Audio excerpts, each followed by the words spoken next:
નમસ્કાર વિદ્યાર્થી મિત્રો, ધોરણ 11ના આપણે BA સબ્જેક્ટમાં કાલે જે પ્રકરણ જે છે એનું પૂરું કર્યું. હવે નવું પ્રકરણ આપણે સ્ટાર્ટ કરવાનું છે. નવમું પ્રકરણ છે તમારું આંતરિક વેપાર, અને એના પછીનું એક પ્રકરણ છે વિદેશી વેપાર અથવા તો આંતરરાષ્ટ્રીય વેપાર. વેપારના જે પ્રકારોમાં આપણે જોયું હતું કે એક વેપાર કે જે દેશની અંદર સીમાઓની અંદર રહીને થાય ને, બીજો કે જે બહાર કરવામાં આવતો હોય, એટલે કે એક્સપોર્ટ અને ઇમ્પોર્ટ ને એ બધું જે આવે છે, અથવા તો બીજા એવા આંતરરાષ્ટ્રીય લેવલે જે વેપાર કરવામાં આવે છે. તો એમાં આજે આપણે આંતરિક વેપાર નામનું ચેપ્ટર ચાલુ કરવાનું છે. એની અંદરની કઈ કઈ કડીઓ હશે આ તે બધું આ ચેપ્ટરમાં આપણે જોવાનું. કોર્સ આપણો ઘણો આગળ છે, એટલા માટે હવે આપણે અત્યારે આ પાઠ ચાલુ કરી દીધો, પણ થોડું થોડું લેશું, કારણ કે સમજવામાં વાર ન લાગે ને પ્લસમાં તમારે સાથે સાથે જૂના બધા પાઠનું રિવિઝન થતું થાય, પાકું થતું થાય, કારણ કે પરીક્ષામાં એ પાકું નહીં થાય તો આપણે કાંઈ લખી શકવાના નથી. એટલે એવી રીતે રાખજો કે એ સાથે સાથે પાકું બી થતું જાય, બરાબર. બીજું, એની પ્રસ્તાવના આપણે સ્ટાર્ટ કરીએ. તો પ્રસ્તાવના એટલે મેં તમને કીધું એમ કે વેપાર એટલે વસ્તુ કે સેવાના બદલામાં વસ્તુ, સેવા કે નાણાંનો વિનિમય. જે શરૂઆતમાં જે વેપારની વ્યાખ્યા કે વેપારનો જે અર્થ હતો કે ભાઈ જ્યારે કોઈ વસ્તુ તમે આપો છો અને એની સામે રિટર્નમાં તમને કોઈ વસ્તુ આપવામાં આવે, અથવા તો કોઈ સેવા આપવામાં આવે, અથવા તો એના બદલામાં નાણાં આપવામાં આવે. તો વેપાર એટલે શું કે એક પ્રકારનો વ્યવહાર છે કે જેની અંદર એક પક્ષ અને બે પક્ષ અસ્તિત્વમાં છે, અને બે પક્ષ એકબીજાને બદલામાં કંઈક ને કંઈક આપે છે, બરાબર. હું સામે આપીશ તો મને સામે એની સામે કોઈ વળતર મળશે. તો વસ્તુ કે સેવાના બદલામાં વસ્તુ સેવા કે નાણાંનો વિનિમય થાય એને કહેવાય વેપાર. વેપારનો હેતુ ગ્રાહકોને વસ્તુ કે સેવાઓ પૂરી પાડી નફો મેળવવાનો હોય છે. મોસ્ટલી અત્યારે જે આપણે વેપારની વ્યાખ્યા જોઈએ છે કે હું કોઈ ગ્રાહક જે છે, કોઈ વ્યક્તિ તમારી પાસે કોઈ વસ્તુ લેવા આવે છે, તો તમને જે એ ભાવમાં પડતી હોય જે તે વસ્તુ, એ વસ્તુ તમે એને 1-2% કે જેટલો એનો માર્જિન હશે એટલા ટકા વધારે એની ઉપર નફો ચડાવી અને તમે એ સામેવાળા વ્યક્તિને આપશો. એટલે તમારું જે, ધારો કે તમે ઉત્પાદન કરો છો, તો તમારી જે પડતર આવી હશે, 10 રૂપિયાની પડતર આવી હશે, તમે એને 12 રૂપિયામાં વેચશો, બરાબર. આ જસ્ટ એક્ઝામ્પલ આપું છું. તમે ક્યાંયથી વસ્તુ લઈ આવ્યા છો, તમને 8માં લઈ આવ્યા છો, તો તમે ગ્રાહકને 10માં વેચશો. તો આ જે વચ્ચેનો ગાળો છે એ થયો તમારો નફો. એટલે વેપારનો હેતુ શું છે તો કે ગ્રાહકોને વસ્તુઓ કે સેવાઓ પૂરી પાડી નફો મેળવવાનો હોય છે. જો આવા વ્યવહારો દેશની ભૌગોલિક સીમાઓની અંદર જુદા જુદા વિસ્તારો, પ્રદેશો કે રાજ્યો વચ્ચે થતા હોય, અહીંથી રાજકોટ અને અમરેલી વચ્ચે, રાજકોટ અને જામનગર વચ્ચે થતું હોય તો એ પણ આંતરિક વેપાર જ થાય. ગુજરાત અને મહારાષ્ટ્ર વચ્ચે થતું હોય તો એ પણ આંતરિક વેપાર થાય. સૌરાષ્ટ્ર અને ગુજરાતના બીજા એરિયા વચ્ચે થતું હોય તો એ પણ આંતરિક વેપાર જ કહેવાય. એટલે દેશની સીમાઓની અંદર રહીને જ્યારે જુદા જુદા વિસ્તારો, પ્રદેશો કે રાજ્યો વચ્ચે થતા હોય તેવા વેપારને આંતરિક વેપાર કહેવામાં આવે છે. દેશમાં કુદરતી સાધન સંપત્તિની અસમાન વહેંચણીને કારણે સમગ્ર દેશમાં વિવિધ પ્રકારના ઉત્પાદનો શક્ય નથી. બની શકે કે જે વસ્તુ ગુજરાતમાં થાય છે એ જ વસ્તુ તમિલનાડુમાં થશે એવું જરૂરી છે. તમે ખેતીથી માંડી, ખેતરના ઉત્પાદનોથી માંડી, કોઈ પણ પ્રકારના મેન્યુફેક્ચરિંગ જે ઉદ્યોગો જે છે, મેન્યુફેક્ચરિંગ ઇન્ડસ્ટ્રી જે આખી છે, એમાં ધારો કે અહીંયા એમ વિચાર કરો કે અમુક જગ્યાએ ખાળકૂવા મળતા હોય તો ત્યાંથી પેટ્રોલિયમનું ઉત્પાદન થશે, તો એ ખાળકૂવા બીજી જગ્યાએ પણ હોય એ જરૂરી છે? નથી જરૂરી, બરાબર. એટલા માટે અહીંયા જે વસ્તુનું ઉત્પાદન થાય છે એને બીજા પ્રદેશમાં મોકલવું પડશે, અને બીજી જગ્યાએ જે વસ્તુનું ઉત્પાદન થાય છે એને ત્રીજા પ્રદેશમાં મોકલવું પડશે. આજે આપણા ગુજરાતમાં મગફળીનું ને એનું ઉત્પાદન વધારે થતું હોય તો બીજા રાજ્યમાં એનું ઉત્પાદન નથી થતું, તો ત્યાં આપણે એને મોકલવું પડશે. પશ્ચિમ બંગાળમાં શેરડીનું ને એનું ઉત્પાદન, શણનું ને એનું વધારે થાય છે, તો ત્યાંથી આપણે એને મગાવવું પડશે.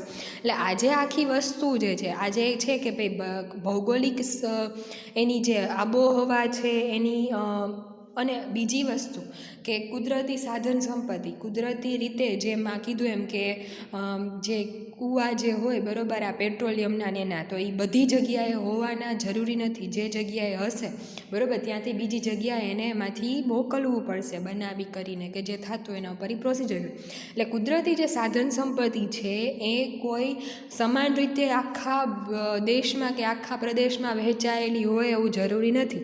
અસમાન રીતે બધી જગ્યાએ પોતપોતાની અલગ અલગ ખાસિયત હોવાની, એની આબોહવાની અલગ ખાસિયત હોવાની, કુદરતી બીજા સાધન સંપત્તિની અલગ અલગ ખાસિયત હોવાની. એને કારણે સમગ્ર દેશમાં જે વિવિધ પ્રકારના ઉત્પાદનો શક્ય નથી. એવું નથી કે અહીંયા જે વસ્તુનું ઉત્પાદન થાય એ જ બીજા દેશમાં થતું હોય બરાબર.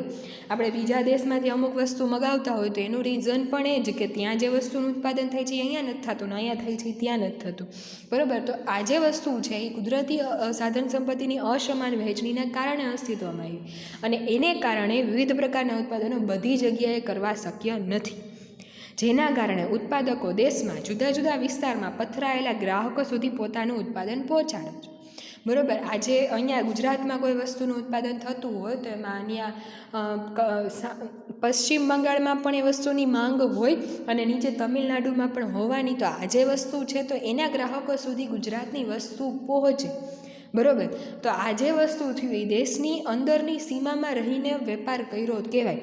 તો દેશની સીમામાં રહીને જે વેપાર આ રીતે કરવામાં આવતો હોય, અહીંના ગ્રાહકોને બીજા પ્રદેશની વસ્તુ આવે ને બીજા અથવા તો આપણા પ્રદેશના ગ્રાહકોને જે વસ્તુ પહોંચાડવામાં આવે છે, આ બધી વસ્તુના કારણે આ વેપાર, આંતરિક વેપાર અસ્તિત્વમાં આવે કે જુદા જુદા વિસ્તારમાં પથરાયેલા ગ્રાહકો સુધી પોતાનું ઉત્પાદન પહોંચાડે છે. તેને આંતરિક વેપાર કહે છે.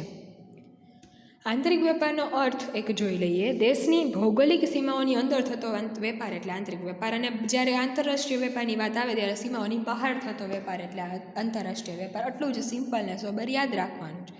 આંતરિક વેપારમાં જે તે દેશનું ચલણ, તોલમાપ, વેપારી રીત રસમો તેમજ કાયદાકીય બાબતો સમાન. જો આ વસ્તુ આંતરરાષ્ટ્રીય અને આંતરિકમાં બેયમાં આવશે ને તફાવતમાં પણ આવશે. શું છે જોઈએ?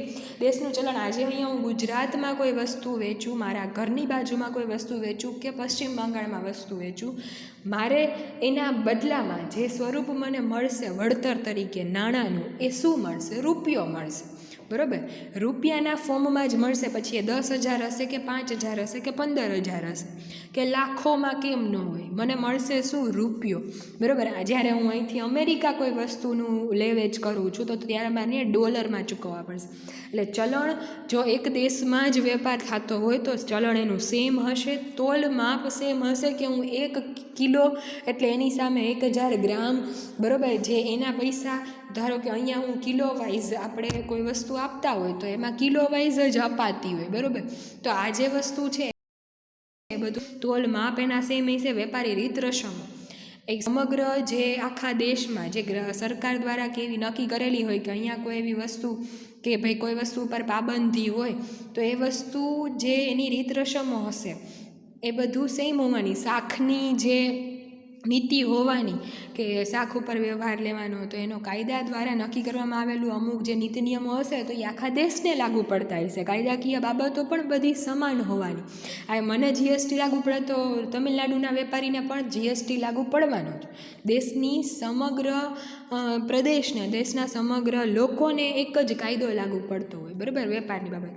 એટલે આ બધી બાબતો આંતરિક વેપારમાં સમાન હોવાની.